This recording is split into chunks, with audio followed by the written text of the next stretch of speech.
देवकी परमानंदम कृष्णम वंदे जगद्गुरुं श्रीमद्भगवद्गीता।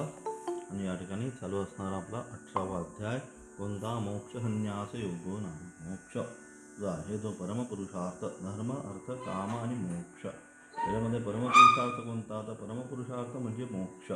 यद्गत्वा न निवर्तन्ते तत्स्थानं परमं मम। अशा प्रकारे असणारं भगवंताचं असणारं ते परम स्थान, ज्या स्थाना गेल्यानंतर पुन्हा जन्म आणि मरणाचं जे चक्र आहे त्याच्यामध्ये जीव येत नाही। आणि म्हणून त्यासाठी सांगतो परम सांगतो सर्वात श्रेष्ठ दर्जाचं असणारं ते स्थान, म्हणून त्याचा असणारा सारासार विचार या ठिकाणी शेवटच्या अध्यायामध्ये संपूर्ण गीता शास्त्राचं सार, अथवा त्या ठिकाणी काय सांगितलं, उपसंहार करून सर्व वेदार्थ सांगावा। सगळ्या वेदाचा अर्थ सर्व शास्त्रामध्ये काय सांगितलं, म्हणून त्या ठिकाणी तो श्लोक घेतला। सर्वोपनिषदो गावो दुग्धा गोपालनंदना पार्थ वत्स सुधीर भोक्ता दुग्धम गीतामृतम महत। गीतेला कशाची उपमा दिली? अमृताची उपमा दिली। अलग लक्ष, अमृत म्हणजे जे एकदा प्राशन केल्यानंतर काय होतं, मनुष्याला पुन्हा मरणाची प्राप्ती भीती राहत नाही, त्याप्रमाणे ही गीता नावाचं हे अमृतच आहे। हे अमृत एकदा पिल्यानंतर काय होतं, गीता गंग जखम पित्वा सांगितलं, मग काय होतं, त्याला पुनर्जन्म न विद्यते, त्याला पुन्हा या जन्म आणि मरणाच्या चक्रामध्ये यावं लागत नाही।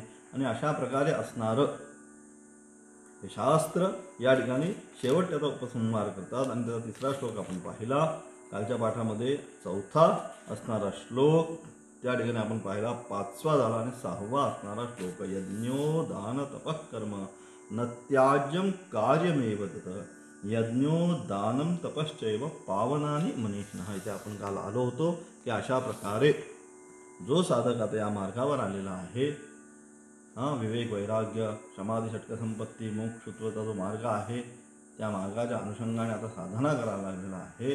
परंतु काय तर परंतु अजून ब्रह्मपदाला प्राप्त करून घेतलेलं नाही, अपरोक्षानुभूती नाही आता। परंतु या मार्गात आला, बाकीचं सगळं सोडून दिलेलं आहे, एक एक एक एक एक एक सोडून दिलेलं आहे। काम क्रोध लोभ, काय संसार असेल, हे असेल ते असेल, अमुक असेल तसं, आणि आता पारमार्थिक मार्गाने जी काय साधना आहे ती साधना आता करायला त्याने आरंभ केलेला। परंतु ही साधना करत असताना त्याचा परम काय हे प्राप्तव्य स्थान काय? मोक्ष। आणि मोक्ष हा काय अंतिम आहे, त्याचं ध्येय, त्यापर्यंत जायचं, ते साध्य आहे। आणि म्हणून अशा साध्याला जाण्याकरिता त्याची जी तयारी भूत त्या ठिकाणी चाललेली आहे, त्या तयारीमध्ये इतर सर्व जरी गोष्टी सोडत आला तरी भगवंत म्हणतात की यज्ञो दानं तपश्चैव पावनानि मनीषिणः। लगेच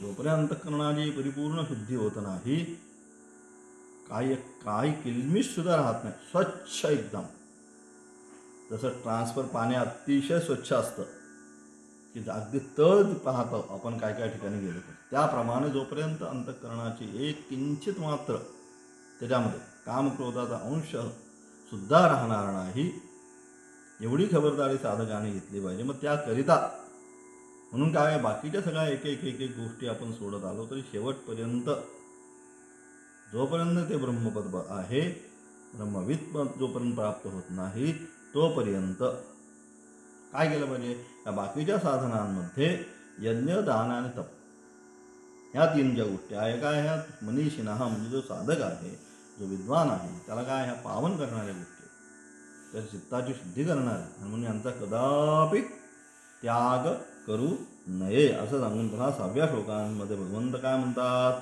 एतानि अपि तु कर्माणि, काय म्हणतात त्याचा अर्थ या ठिकाणी आरंभ करू। 6वा श्लोक, एतान्यपि तु कर्माणि संगम त्यक्त्वा फलानि च कर्तव्यानीति मे पार्थ निश्चितं मतमुत्तमम्। आणि म्हणून काय, हे अर्जुन, काय एतानि कर्माणि, ही सगळी जी कर्म आहे कोणती, यज्ञदान तपकर्म, याचा आता या ठिकाणी विषय चालूला आहे। बाहेरची कुठली कर्म इथं आता नाहीच नाही। एतानी म्हणजे जवळ आहे, एतानी म्हणजे सगळ्यात समीप, समीप कोणती आहे, यज्ञ दान तप, म्हणून एतानी अपि कर्माणि, ही जी काही कर्म आहेत ही सर्व कर्म काय, संगम त्यक्त्वा फलानि च, याच्यामध्ये असणारं काय, कर्तृत्व। संगम म्हणजे कर्तृ, मी करतो, मी यज्ञ करतो, मी दान करतो, मी तप करतो, हा जो कर्तृत्वाचा अभिमान आहे, म्हणजे त्याच्यामध्ये असणारा अहमपणा, मी जो आहे, हा मी या कर्तृत्वपणाचा जो अभिमान आहे, या कर्तृत्वपणाचा अभिमान सोडून काय त्यानंतर फलासक्ती, त्यानंतर त्या ठिकाणी फलाने त्यामध्ये असणारं मला याचं एवढंच फळ मिळालं पाहिजे, एवढंच फळ मिळालं पाहिजे, अशा प्रकारची फलासक्ती आहे. त्या फलाच्या सक्तीचा सुद्धा काय केला पाहिजे, त्याग केला पाहिजे. म्हणजे अशा प्रकारे ही जी कर्म आहे, ही कर्म कर्तृत्व अभिमान आणि फलासक्ती सोडून करावी. काय इथे हे निश्चितम मतमुत्तव्यम, कर्तव्यम केलीच पाहिजे. कर्तव्य म्हणजे ही जी सगळी काय कर्म आहे, ही काय कर्तव्य करावीतच.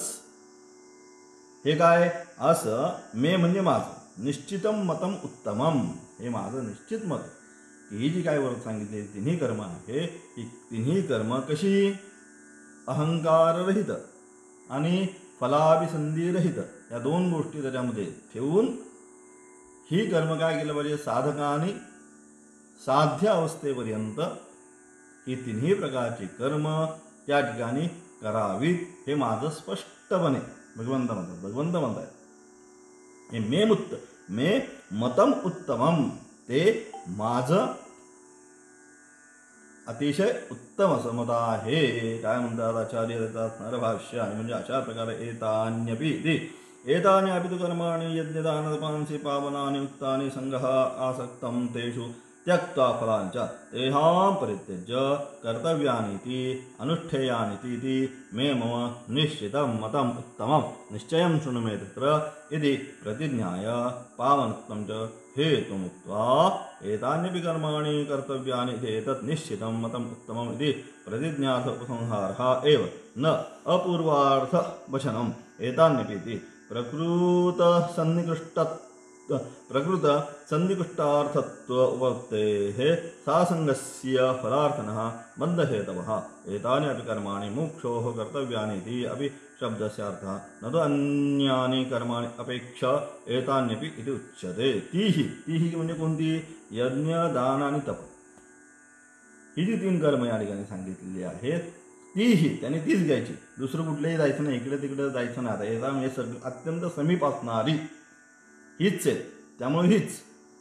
म्हणून ही यज्ञ दान तप म्हणजे काय, पावन करणारी म्हणून सांगितलेली कर्मे ही काय आहे, ही सगळी आपल्याला पावन करणारी आहेत. आणि म्हणून त्याविषयी आसक्ती न ठेवता त्याच्यामध्ये की मला पावन येते, याच्यामुळे मी पवित्र होत आहे, अंतःकरणामध्ये किलमिश जे आहे हे दूर होत आहे, एवढीच भावना, त्या भावनेने कुठल्याही बाकीच्या व्यतिरिक्त या यज्ञात हे फळ जातो. त्या ठिकाणी सांगितलं गणपती अथर्व हे सर्वशेषम, ते तर सगळी जी फलासक्ती सांगितलेली आहे, तर काय काय होतं, कशाचं आव्हान केल्यावर काय असं येवलं अजयती सयशवान भवती समेधावान भवती वगैरे ते सगळं सांगितलं. मग तशा प्रकारे कुठल्याही फळाची अपेक्षा न ठेवता या ठिकाणी काय केलं पाहिजे, तीही यज्ञ दान तप काय केवळ पावन करणार, म्हणजे काय चित्तामध्ये असणारी किलमिष्ठा आहे, कामक्रोधादी जे आहे त्यांचा नाश करणारी, एवढंच त्याचा काय असणारं फळ तेवढंच अपेक्षा करून म्हणून सांगितलेली कर्मे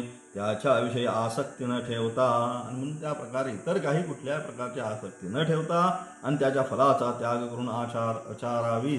त्याच्यानंतर त्या फळाचा काय बोले, फलांचा सुद्धा कुठल्या प्रकारचं ती कर्म करत असताना मी एवढं दान दिलं म्हणून ते सांगितलं, देशे कालेच पात्रेच सांगितलं, तद्दानम स्मात्विकम श्रुतम, योग्य व्यक्तीला यत्तु प्रत्युपकारार्थम फलमुद्दिश्य वापना दीयचे परिक्लिष्टम राजसम सांगितलं. म्हणजे हे सात्विक जे दान आहे, ते सात्विक दानाचा कुठल्याही प्रकारच्या मनामध्ये काय केले, कुठली आसक्ती किंवा तो मनाच्या प्रत्युपकार काहीतरी करेल अशा प्रकारची भावना रहित जे दान आहे ते सात्विक आहे. आणि म्हणून अशा प्रकारे त्याच फलाचा त्याग करून त्याच्यामध्ये सुद्धा काय सांगितलं, फलांचा त्याग करून आचारावीत म्हणजे अशा त्याचा अनुष्ठान करावं, असे हे पार्थ माझे निश्चित आणि उत्कृष्ट मत आहे. भगवंत म्हणतात की हे माझं मत, हे जे काय आहे, ही तिन्ही कर्म जे आहेत, ही तिन्ही कर्म फलाभिसंधीरहित अहंकाररहित, हे तिन्ही कर्म जे आहेत, ही तिन्ही कर्मांचं आचरण अनुष्ठान करीत राहावं, हे माझं उत्तम प्रकारचं मत आहे. त्याविषयी माझ्यापासून निर्णय म्हणजे निश्चय ऐक. आणि म्हणून तुझ्या करता काय कर, तू माझ्याकडनं ऐक. काय ऐक? अशी प्रतिज्ञा करून आणि पावनत्व हा ती आचरणाचा हेतू सांगून. आणि म्हणजे अशा प्रकारे मी प्रतिज्ञा केली. कोणती प्रतिज्ञा केली? तिथे मागे केली प्रतिज्ञा. निश्चयम शृणुमे तत्र. कुठल्या? 4थ्या श्लोकामध्ये का त्यागाविषयी माझा निश्चय ऐक अशी प्रतिज्ञा करून त्या ठिकाणी मग काय म्हणतात? अशी प्रतिज्ञा करून त्याविषयी माझा निश्चय म्हणजे निर्णय अशी प्रतिज्ञा करून आणि पावनत्व हा ती आचरणाचा हेतू सांगून काय होणार आहे त्यांनी? यज्ञो दानम तपश्चैव पावनानि मनीषी. ते काय पावनत्व? त्याच्यामुळे काय होणार आहे?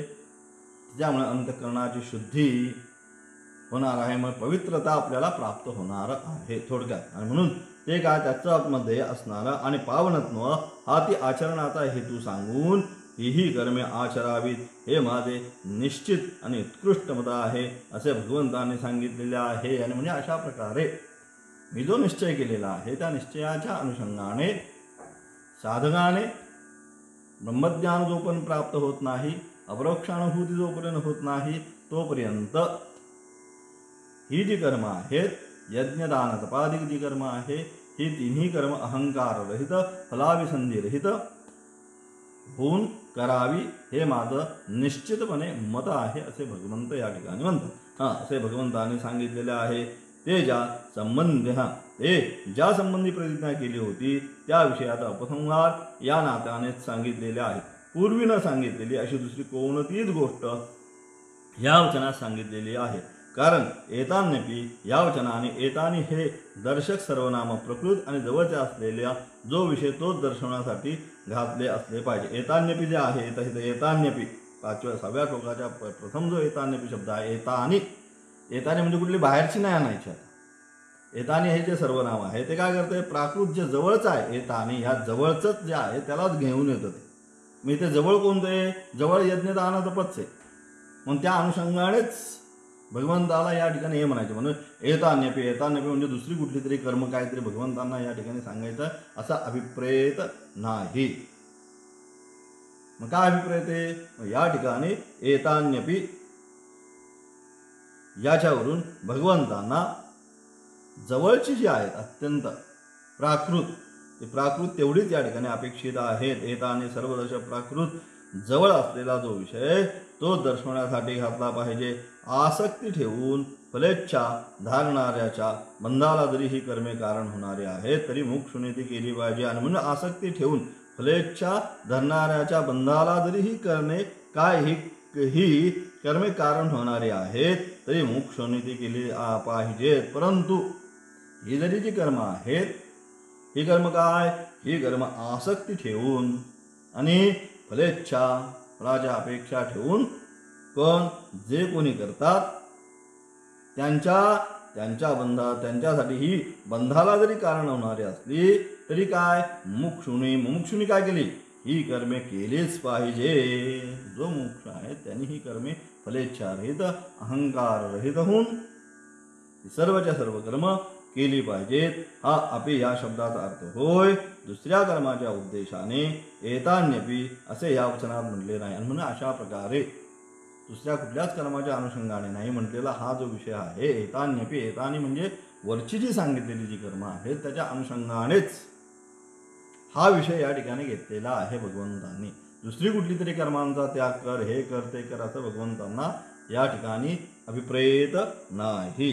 अन्ये तु वर्णयन्ति नित्यानां कर्माणां फलाभावा संगम त्यक्त्वा फलांच इति न उपपद्यते. अतः एतान्यपि इति यानि काम्यानि कर्माणि नित्येभ्यः अन्यानि एतानि अपि कर्तव्यानि किमुत यज्ञदानतपांसि नित्यानिति तत् असत्. नित्यानामपि कर्माणाम् इह फलत्वस्य उपाधितत्वं यज्ञोदानं तपश्चैव पावनानि इत्यादीना वचनेन नित्यानापि कर्मणा बंध हेतुत्व आशंकया जिहासु मुक्षोः कृतः काम्येषु प्रसंगः दूरेण इह वरं कर्म इति जन्यत्ता. यज्ञार्थात् कर्मणोऽन्यत्र इति च काम्यकर्माणां बंध हेतुत्वं निश्चितत्वं त्रैगुण्य विषया वेदाः त्रैविद्यामां सोमवापूतपापाः क्षीणे पुण्ये मर्त्यलोकं विशन्ति इति च दूर व्यवहितस्व च काम्येषु एतान्यपि व्यपदेशः. काय म्हणतात की दुसरे व्याख्याकार आता तर म्हणजे कोण?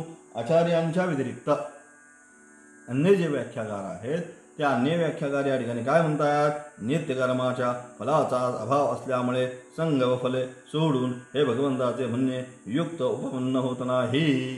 दुसरे जे काही व्याख्याकार आहेत शंकराचार्यांच्या अगोदर असणारे किंवा त्या समकालीन असणारे काही व्याख्याकार, त्या व्याख्याकारांचं म्हणणं या ठिकाणी काय आहे, ते व्याख्याकार या ठिकाणी असे म्हणतात, दुसरे व्याख्याकार असे वर्णन करतात काय, नित्यकर्माच्या फलाचाच अभाव असल्यामुळे नित्य जे कर्म आहे त्या नित्यकर्माच्या काय फलाचाच अभाव आहे. नित्यकर्माचं काहीच फल शास्त्राने सांगितलं नाही, फक्त काय फल सांगितले, अकरणे प्रत्यवाय, जर केली नाही तर प्रत्यवाय दोषाची प्राप्ती होती. पण फल काय होतं, मी दररोज संध्यावंदन करतो, अग्निहोत्र आदी करतो, त्याचं फल काही नाही. मग फल काय नाही तर करूच नाही असं म्हणावं तर नाही केले तर प्रत्यवाय दोषाची प्राप्ती, हा मोठा मजेशीर तिथे विषय शास्त्रामध्ये. आणि म्हणून ज्या कर्माची फलाचीच प्राप्ती होत नाही त्याविषयी तुम्ही जे काय भगवंत जे काय म्हणतात, म्हणून दुसरे व्याख्याकार म्हणतात नित्यकर्माच्या फलाचाच अभाव आहे, ते तर फलप्राप्ती होतच नाही नित्यकर्माची. फलप्राप्तीचाच अभाव असल्यामुळे संग आणि फल सोडून हे भगवंत जे म्हणतात काय, संगम त्यक्ता फलानिच, हे जे भगवंतांचं वचन आहे त्याचं फळच जर प्राप्त होत नाही तर संगम त्यक्ता फलानिच कशाला म्हणायचं, कारण फलाची प्राप्ती नित्यकर्माची होतच नाहीये. मग हे जे वाक्य आहे हे वाक्य कशाला त्या ठिकाणी फलानिच हे जे वाक्य त्या ठिकाणी श्लोकामध्ये आलेलं आहे हे योग्य नव्हे. आणि म्हणून हे भगवंताचे म्हणणे युक्त उपपन्न होत, आणि म्हणून भगवंत हे काय या ठिकाणी जे म्हणतात हे युक्त होत नाही. आणि म्हणून एतान्यपि या वचनाने जी नित्यकर्माहून भिन्न असलेली काम्यकर्मे तीही करावी. आणि म्हणून अशा करिता नित्यकर्म जे आहेत म्हणून एतान्यपि या वचनाने जी नित्यकर्माहून भिन्न असणारी जी काम्यकर्म आहे, मनामध्ये इच्छा ठेवून जी कर्मे करतो ती काम्यकर्मे आहेत तीही कर्म करावी असे या ठिकाणी म्हणतायत. आणि म्हणून मग यज्ञदानतपही नित्यकर्म करावीत हे काय सांगावयास पाहिजे का. आणि म्हणून अशा म्हणजे तद ही तर करायचीच आहे यज्ञदानतप, परंतु तद व्यतिरिक्त मनामध्ये जी काही काम्यकर्मे आहेत त्या काम्यकर्मांचं सुद्धा अनुष्ठान त्या साधकांनी करावं असे म्हणणे असत म्हणजे बाधित होणारे आहे हे म्हणणे असत आहे, असं म्हणू शकत नाही. नित्यकर्माचेही फल आहे असे आम्ही पूर्वी प्रतिपादिले आहे. आता सिद्धांती म्हणतो हे जे तुम्ही काय म्हणतात हे योग्य नाही, कारण का तर नित्यकर्माचेही फल पूर्वी प्रतिपादिले आहे असे आम्ही प्रतिपादिले आहे.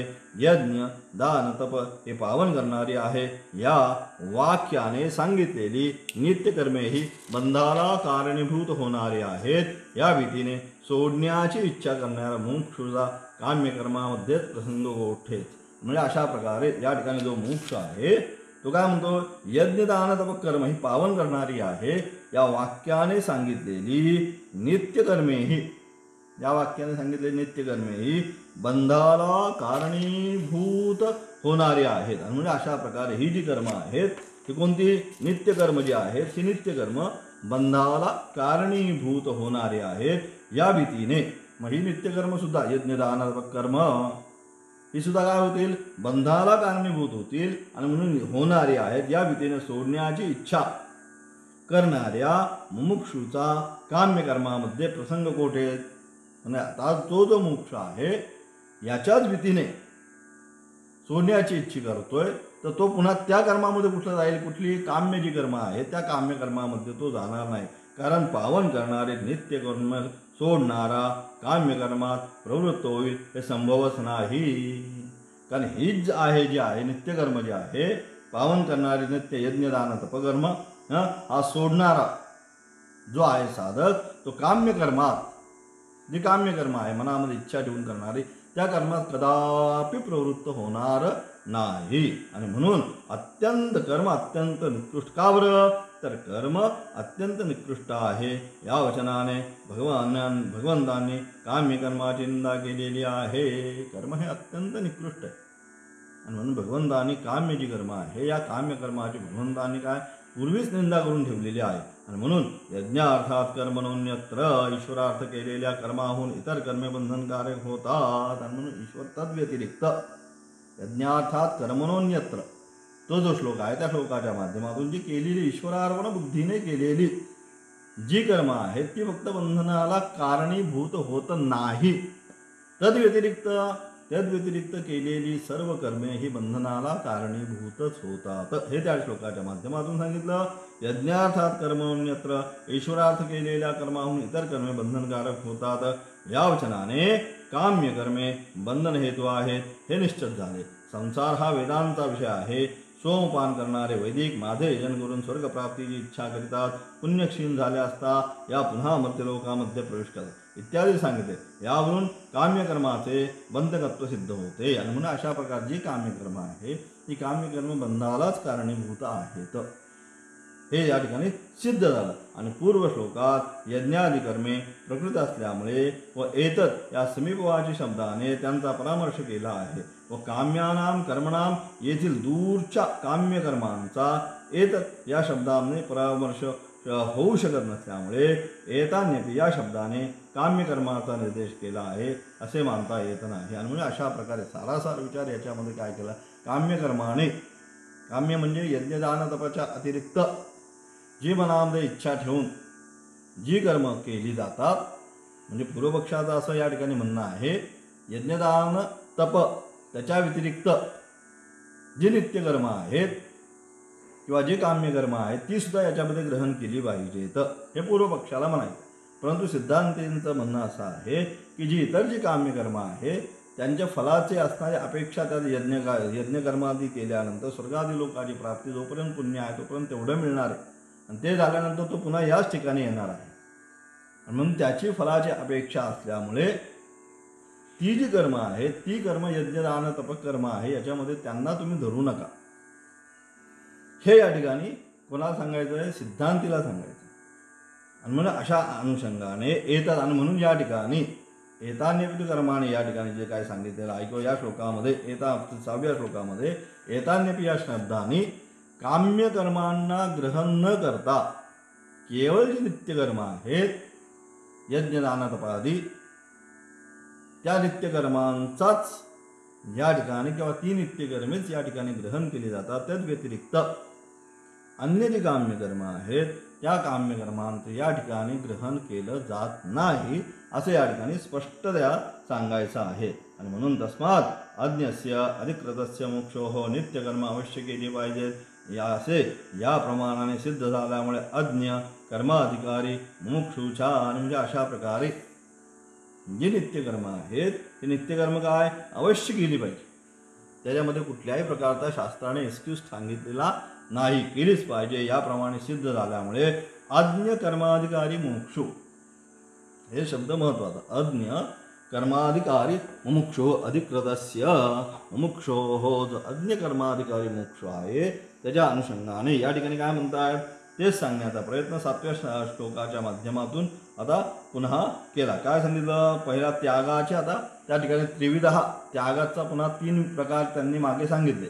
त्याचं या ठिकाणी आता विश्लेषण आरंभ करणार आहे. निश्चयं शृणुमे तत्र त्यागे भरत त्यागो हि पुरुष व्याघ्र त्रिविध संप्रकीर्तित. हा जो 4था श्लोक सांगितला त्या 4थ्या श्लोकाची असणारी व्याख्या जे आहे या ठिकाणी सांगण्याचा प्रयत्न केला. 6व्या श्लोकाच्या माध्यमातून त्यांना एवढंच सांगायचं आहे नित्य जी कर्म आहेत नित्यकर्मामध्ये यज्ञ दान तपादीच कर्म या नित्यकर्म घेतलेले आहे. तद्व्यतिरिक्त जी काम्यकर्म आहेत त्या काम्यकर्मांचा त्यागच करायचा त्यांना या ठिकाणी घेतलं नाही. आणि म्हणून त्यागाच्या अनुषंगाने आता पुन्हा सात्विक त्याग कोणता, राजसिक त्याग कोणता, तामसिक त्याग कोणता ते सांगण्याचा प्रयत्न केला. त्यामध्ये काय राजसिक आणि तामसिक सोडून जो सात्विक दर्जाचा जो त्याग आहे हा सात्विक दर्जाचा त्याग आपण ग्रहण केला पाहिजे. आणि म्हणून पहिल्यांदा या ठिकाणी तामस त्यागाचे असणारी व्याख्या 7व्या श्लोकाच्या माध्यमातून करतायत.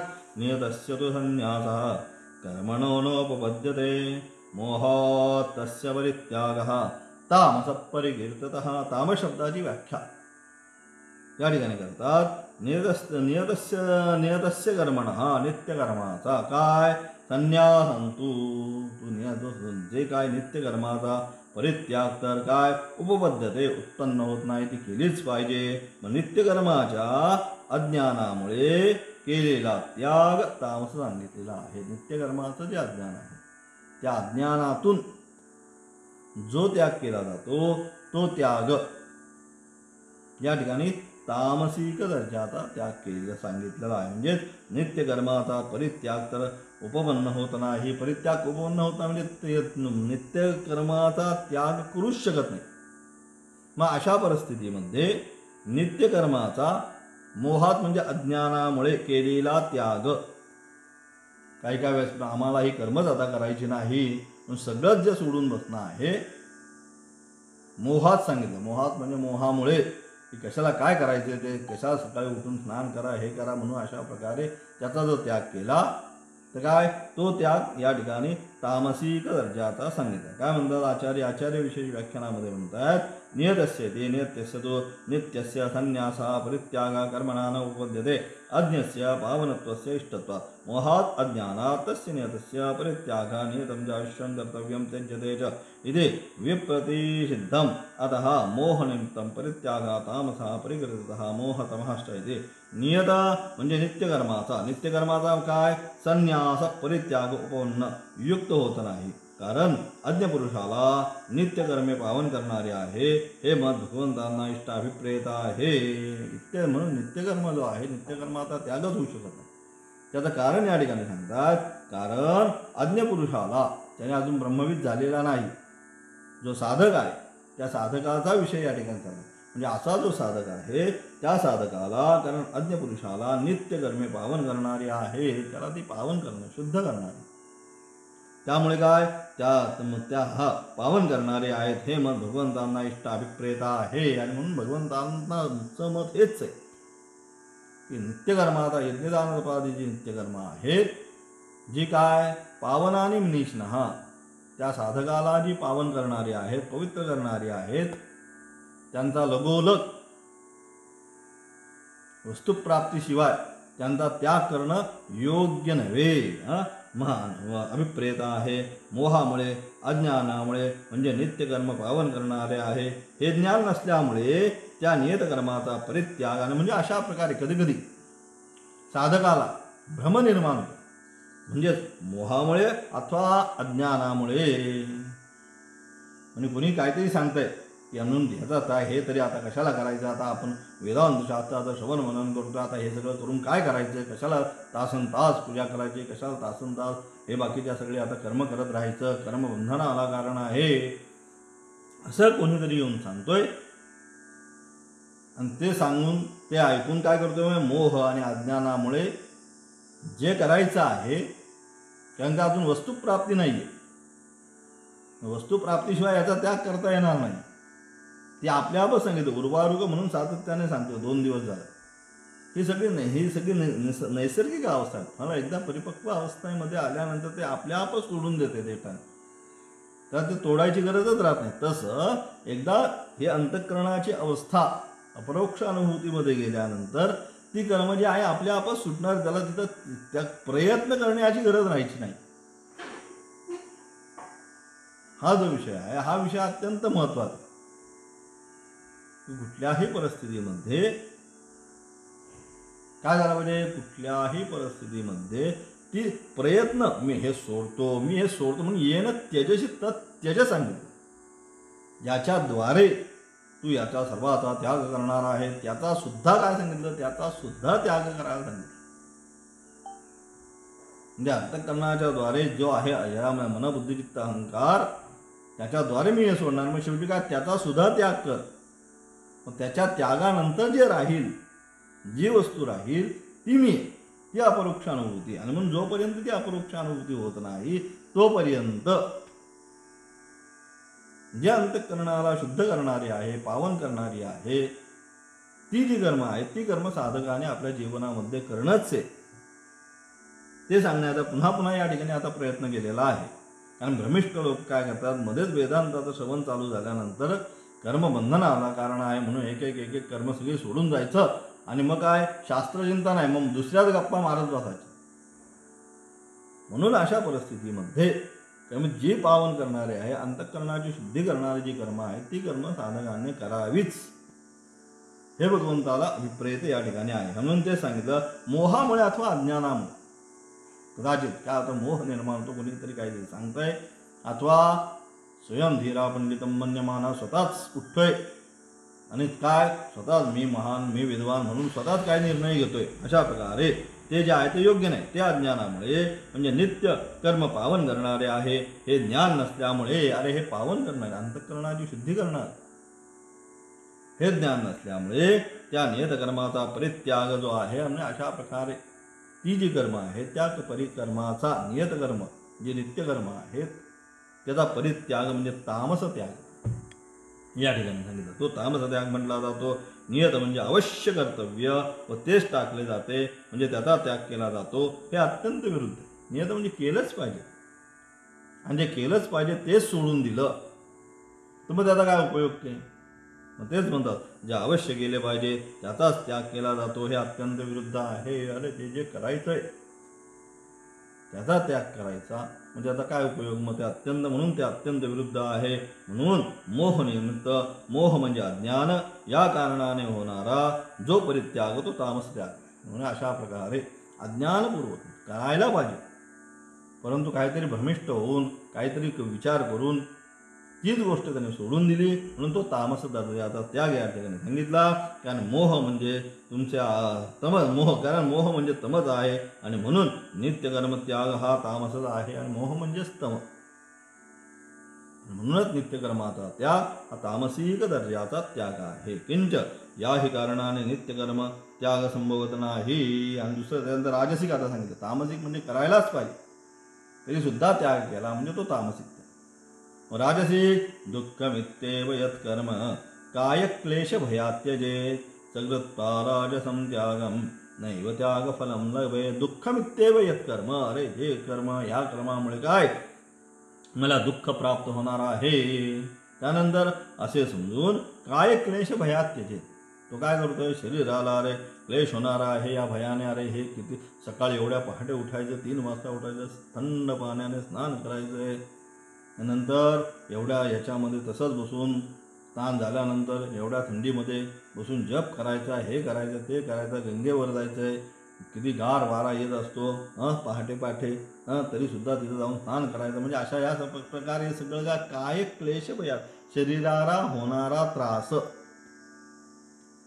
हा त्रास होऊ नये सुखाने अलग इझी गो लाईफ जावं या अनुषंगाने ह्या कर्मांचा सुद्धा जो त्याग करतो अशा प्रकारे काय क्लेश वयात्यजेत काय शरीराच्या क्लेशाच्या भीतीने जो त्याग करतो तो काय तो राजसम त्यागम कृत्वा तो राजस त्याग करून त्यागास फलास प्राप्त होत नाही त्यागाच्या म्हणून तो जो आहे तो असा राजस त्याग करून त्यागाच्या फलास तो प्राप्त होत नाही. आणि अशा प्रकारचा जो राजसिक त्याग आहे तो राजसिक त्याग त्याचा काही कामाचा नसतो आणि त्या फलाची प्राप्ती होऊ शकत नाही. म्हणजे केवळ राजसिक कोणता तमसामुळे तामसिक अज्ञानामुळे सोडून दिले हा तामसिक झाला.